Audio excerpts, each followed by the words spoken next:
qiyomatning alomatlarining oxirlaridan Ka'batulloh buziladi. Imom Ahmad sahihlarda keltiriladi. Nabiy sollallohu alayhi vasallam aytadilar: "Men ularni ko'rib turgandekman. Qora, o'zlari qora, habash bo'lgan, oyoqlari qiyshiq habashlar Ka'bani toshlarini birin-ketin tushirib buzayotganligini ko'rib turgandayman" deydi. Ya'ni Ka'batulloh qolmaydi. Ana shu iymon, islom, din, Qur'on, namoz, sadaqa, amri ma'ruf, nahiy munkar qolmagandan keyin Ka'bani hurmati ham ketadi.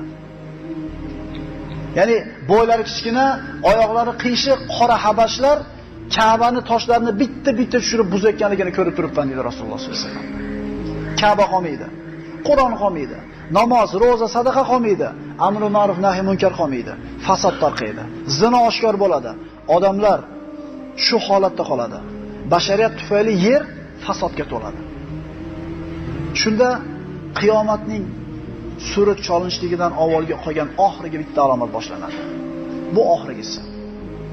Ka'bani buzilishligi oxirgidan burungisi. Endi oxirgi alomat nima? Rasululloh sollallohu alayhi vasallam aytadilar, Hazramotdan bir olov chiqadi. Boshqa hadislarda Adandan deyilgan ekan. Adan degan joydan. Qiyomatdan avval odamlar hammasi biriga to'planadi. Kimlar? Odamlarning yomonlari. Mana shu o't chiqib insonlarni hammasini Shomga qarab surib boradi. Xuddi suv odamlarni surib ketgandek, olov odamlarni haydab ketadi. Sahobalar: "Ya Rasululloh, agar o'sha o't chiqqan paytda biz bo'lsa nima qilamiz?" deydi. Alloh saqlasin. U davrda iymonli odam qolmaydi. Rasululloh sollallohu alayhi vasallam aytadilar: "Shomga boringlar" dedi. Odamlar o't chiqqanda Shomga yig'iladi. Imom Buxoriy sahihlarida keltiriladi. Odamlar 3 yo'lga yig'iladilar. Qo'rqqan holatda, umid qilgan holatda, ya'ni o'zi ixtiyori bilan o'tdan qochib ham yuradi, yo majbur o't quvganlar ham yuradi. 2 kishi bir otda ketadi. Biri minadi, biri piyoda ketadi, almashadi. 3 kishi bir otda ketadi. Bittasi minadi, ikkitasi piyoda ketadi. Mino degan narsa yo'qligidan 4tasi bitta otda ketadi, 10tasi bitta otda ketadi. Chunki mino degan narsa borki, minib almashib o'tdan qochib ketadi. Olov Shomga qarab haydab boradi. Shunday bir ajib holat bo'ladiki, bu o'tning xususiyati shu bo'ladi. Imom Buxoriyda keltirilgan bu hadis, Rasululloh aytadilar, ular, ya'ni o'tdan qochayotganlar to'xtagan joyda o't ham to'xtaydi. Yurib charchashdimi, dam olgisi keldimi, o'tirib dam olsa o't ham to'xtab turadi. Yursa orqasidan surib yuradi. Charchadimi, o'tirdimi, o't to'xtaydi. Buxoriydan bu hadis. Endi kechqurun to'xtab, tunash kerak bo'lsa o't to'xtaydi, o'chib turadi, yoki pasayib turadi. Yotib uxlab, ertaman turib harakat qilganda o't uyg'onadi, yana haydaydi bo'ladi. Odamlarni hammasini Shomga yig'ib keladi. Demak, qiyomat qoyim bo'lishidan burun odamlar bir joyga to'planadi. Odamlarning yomoni bir joyga to'planadi. Imom Buxoriy va Muslimda keltiriladi.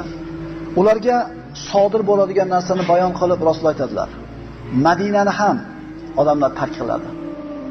Madinada ham odamlar yomoni qoladi. Madinani yaxshi holatda, hech bir buzilmagan, uylari butun bo'lgan holatda hayvonlarga, jonivorlarga, qushlarga tashlab, xoli holda tashlab chiqib ketadilar. Oxirgi bo'lib to'planadigan ikkita odam muzoynalik cho'pon bo'ladi. Ular qo'ylarni haydab Madinaga qarab kirib kelsa, Madinada hayvonlarla qolgan bo'ladi. Uni xoli ekanini ko'radilar, hayron bo'ladi. Bu ikkisi ham o'tdan qochib Shomga qarab yurib borayotganda, Saniyatul Vadoga yetganda qiyomat qoyim bo'ladi. Sur cholinadi, ikkalasi ham o'lik holda yuzi bilan yerga qiladi. Mana shu ko'rinishda qiyomat qoyim bo'ladi. Oralarida na islom, na Qur'on, na namoz va na roza bo'lmagan va bir yerga jamlanadigan odamlarni, yomon odamlarning ustida qiyomat qoyim bo'ladi.